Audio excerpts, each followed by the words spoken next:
ये है talks news network और आप देख रहे हैं पॉलिटॉक्स, राजनीति का कच्चा चिट्ठा।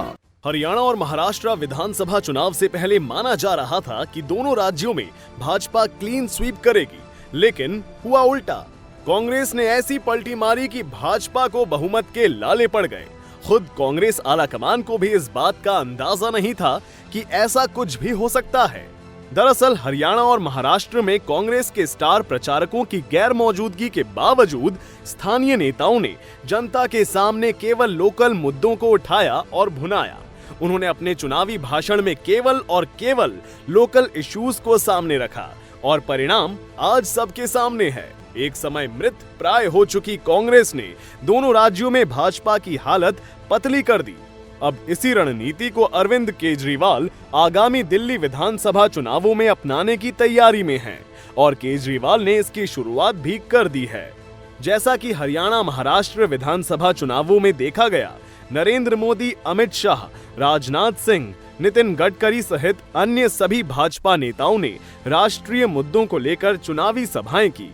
यहां उन्होंने केवल अनुच्छेद 370, अयोध्या, कश्मीर, एनआरसी और आतंकवाद जैसे मुद्दों पर जनता से वोट अपील की। यहां तक कि मनोहर लाल खट्टर और देवेंद्र फडणवीस के साथ अन्य स्थानीय नेता भी इसी विचारधारा के साथ जनता के बीच गए। लेकिन कांग्रेस की बुजुर्ग रणनीतिकारों की राजनीति यहां भाजपा के दिग्गजों पर भारी पड़ गई।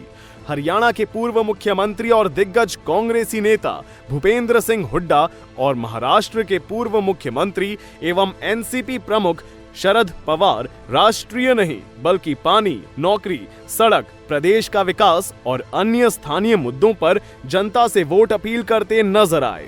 अब दिल्ली के मुख्यमंत्री अरविंद केजरीवाल ने महिलाओं को मंगलवार से दिल्ली परिवहन निगम डीटीसी और क्लस्टर बसों में मुफ्त यात्रा का तोहफा देते हुए इसी रणनीति पर काम शुरू किया। यह व्यवस्था अगले साल मार्च तक के लिए अमल में रहेगी। महिला सुरक्षा को देखते हुए बसों में 13,000 मार्शल भी तैनात रहेंगे, जिसकी भर्ती पहले ही की जा चुकी है। सरकार के इस फैसले का फायदा दिल्ली की उन तमाम महिलाओं को होगा जो प्रतिदिन बस में सफर करती हैं। अनुमान है कि डीटीसी और क्लस्टर बसों में यात्रा करने वाले कुल यात्रियों में 1/3 महिलाएं होती हैं। इस तरह महिलाओं और उनकी सुरक्षा को लेकर दिल्ली सरकार का ये एक अहम फैसला साबित हो सकता है। महिलाओं को बसों में मुफ्त यात्रा के लिए गुलाबी रंग का एकल यात्रा का पास लेना होगा, जो बस संवाहक से मिल सकेगा। पास के लिए कोई भुगतान नहीं करना होगा। ये पास दिल्ली और एनसीआर क्षेत्र में चलने वाली डीटीसी की एसी और नॉन एसी बसों के अलावा क्लस्टर बसों में भी मान्य होगा। फ्री सफर के लिए महिला का दिल्ली निवासी होना जरूरी नहीं है। डीटीसी को इस घाटे से उबारने के लिए दिल्ली सरकार इस पास के एवज में 10 रुपए प्रति पास का भुगतान करेगी। योजना के तहत 10 लाख गुलाबी पास जारी किए जाएंगे। इससे पहले केजरीवाल सरकार ने राजधानी में बिजली की दरों को कम करने के साथ फ्री वाईफाई की सुविधा भी प्रदान की थी। सरकारी स्कूलों में 12वीं तक की शिक्षा, उसके बाद शिक्षित युवाओं को रोजगार के लिए तैयार करने के लिए सरकारी दरों पर ट्रेनिंग सेंटर और बेहद कम दरों पर रोजगार ऋण की सुविधा भी केजरीवाल सरकार प्रदान कर चुकी है। इनके अलावा अन्य स्थानीय मुद्दों पर भी आम आदमी पार्टी सरकार की पूरी नजर है और संभावना यही जताई जा रही है कि आगामी चुनावों में केजरीवाल इन्हीं मुद्दों के सहारे चुनावी मैदान में उतरेगी। दूसरी ओर भाजपा प्रदेशाध्यक्ष मनोज तिवारी के नेतृत्व में चुनाव लड़ेगी और जाहिर सी बात है कि वो वहीं रटे रटाए भाषण बोलेंगे जो बीजेपी के आलाकमान या मोदी व शाह कहेंगे।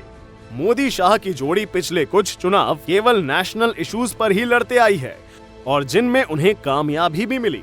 लोकसभा में शानदार प्रदर्शन इसका उम्दा उदाहरण है, लेकिन उसके कुछ महीनों बाद हरियाणा और महाराष्ट्र में केंद्र की सत्ताधारी भाजपा की प्रदेश इकाइयों का जो हर्ष हुआ है, उससे उनकी रणनीति में अब बदलाव होना पक्का है।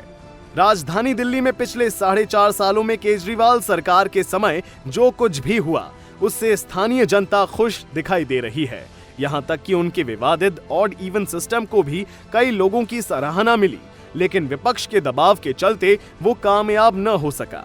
अब देखना ये होगा कि केंद्र की सत्ता पर काबिज होने के साथ देश के अधिकांश राज्यों को जीतने वाली भाजपा दिल्ली में भगवा पताका फहरा पाती है या फिर केजरीवाल की पार्टी उनके सपनों पर झाड़ू फेरने में कामयाब होती है। पॉलिटॉक्स ब्यूरो, दिल्ली।